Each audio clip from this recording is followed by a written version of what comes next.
মানে আমার শত্রু যেন একটা মামলা না খায়, আমার শত্রু যেন বিপদে না পড়ে। আমার ভাই একটা জীবন আছে, আমার বাবা মা আছে, আমার সংসার আছে, ওরও অফিস আছে, ওরও ফ্যামিলি আছে, ওরও বাচ্চা কাচ্চা আছে, ওরও একজন সিঙ্গেল মাদার। মামলা নিয়ে যে কথাটা হলো, এখনো মামলাটা চলমান। যে মামলাটার কারণে কিন্তু একটা মামলার নিয়ম আছে যে প্রত্যেকটা ডেটে হচ্ছে হাজিরা দিতে হচ্ছে, প্রত্যেকটা ডেটে কাঠগড়ায় দাঁড়াতে হচ্ছে, প্রত্যেকটা ডেটে সিরিয়ালে থাকতে হচ্ছে।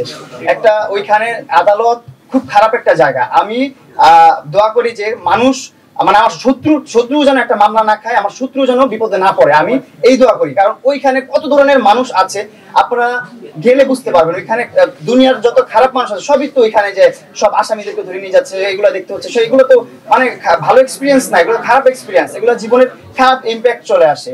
তো ওইখানে ওই ক্ষেত্রে বললাম যে আদালত ভালো জায়গা না, ওই জায়গায় ভালো মানুষ বেশি দিন থাকতে পারবে না। তো ওইখানে যে আমাদের বারবার যেতে হচ্ছে। আমার ভাই একটা জীবন আছে, আমার বাবা মা আছে, আমার সংসার আছে, আমার ভাইয়ের সংসার আছে, আমার বিজনেস আছে, আমার কন্টেন্ট ক্রিয়েট করতে হয়, আমার টাকা ইনকাম করতে হয়, আমার ফ্যামিলিটাকে রান করতে হয়, সেই টেনশন থাকতে হয়। তো এই মাঝে যদি আমি ঢাকার বাইরে চলে যাই, হুট করে আমার ডেট আসে যে আমার এই ডেটে থাকতে হবে, না থাকলে আমার বিরুদ্ধে আবার গ্রেফতারি পরোয়ানা বের হবে, মানে ওয়ারেন্ট বের হয়ে যাবে, আমাকে আবার ধরে জেলখানায় নিয়ে যাবে। সো তখন কি হবে, আমার ফ্যামিলির উপর একটা অনেক বড় একটা প্রেশার চলে আসবে, অনেক বড় একটা চাপ চলে আসবে। সো এই জিনিসগুলো কিন্তু একটা ভয় সবসময় আতঙ্ক কাজ করে। আমি কোথাও ঘুরতে পারতেছি না, কোথাও যেতে পারতেছি না, আমি বিজনেসের জন্য বাংলাদেশের বাইরেও যেতে পারতেছি না এই মামলাগুলোর কারণে। সো এইগুলা কিন্তু আমাদের পার্সোনাল জীবনটা কিন্তু অনেক ডিফিকাল্ট করে দিচ্ছে। যেমন ওরও কিন্তু পার্সোনাল লাইফটা অনেক ডিফিকাল্ট হয়ে যাচ্ছে, ওরও অফিস আছে, ওরও ফ্যামিলি আছে, ওরও বাচ্চা কাচ্চা আছে, ওরও একজন সিঙ্গেল মাদার। সো ওরও অনেক প্রেশার আছে। এই সব কিছু বাদ দিয়ে কিন্তু ওরও সকাল 8টা বাজে 9টা বাজে দৌড়াদৌড়ি করতে হচ্ছে কোথায়, আদালতে।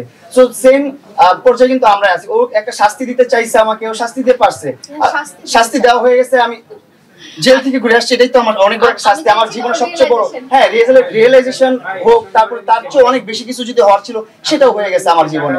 আমার জীবনে অনেক বড় একটা অভিজ্ঞতা আমার জেলখানায় ঘোরাটা। এটা আমার আমি জীবনে থানা হাজতেও যাই নাই, যেখানে আমি ছেলে জেলখানায় যে আমি 20-25 দিন থেকে আসছি, সেটা আমার জীবনে অনেক বড় একটা ধাপ। তো এই জিনিসটা নিয়ে ওর সাথে আমি কথা বলছি। আমরা রিলেশনের যে বিষয়টা, যে আমাদের একটা সম্পর্ক ছিল, প্রেম প্রীতি ছিল, সেটা আবার ব্রেকআপটা প্যাচআপ হচ্ছে কিনা, সেইগুলো নিয়ে কিন্তু আমরা কথা বলি না। আমরা কথা বলছি আমাদের পার্সোনাল লাইফটা কিভাবে ইজি করা যায়, সহজ করা যায়, কিভাবে এই ডিফিকাল্টিসগুলো। উনি প্রতিশ্রুতির কথা বলেছেন, আপনি প্রতিশ্রুতিটা পরে রাখবেন কিনা বা আগে ভঙ্গ করেছেন? এখন কোনো প্রতিশ্রুতিতে আমরা নাই, আমাদের কোনো কন্ডিশন নেই এখানে। আর এখানে কোনো কন্ডিশন নেই, আমাদের আমাদের কোনো কন্ডিশন নেই। আমাদের একটাই লক্ষ্য, সেটা হচ্ছে আমাদের ব্যক্তিগত লাইফটা অনেক সুন্দর হোক।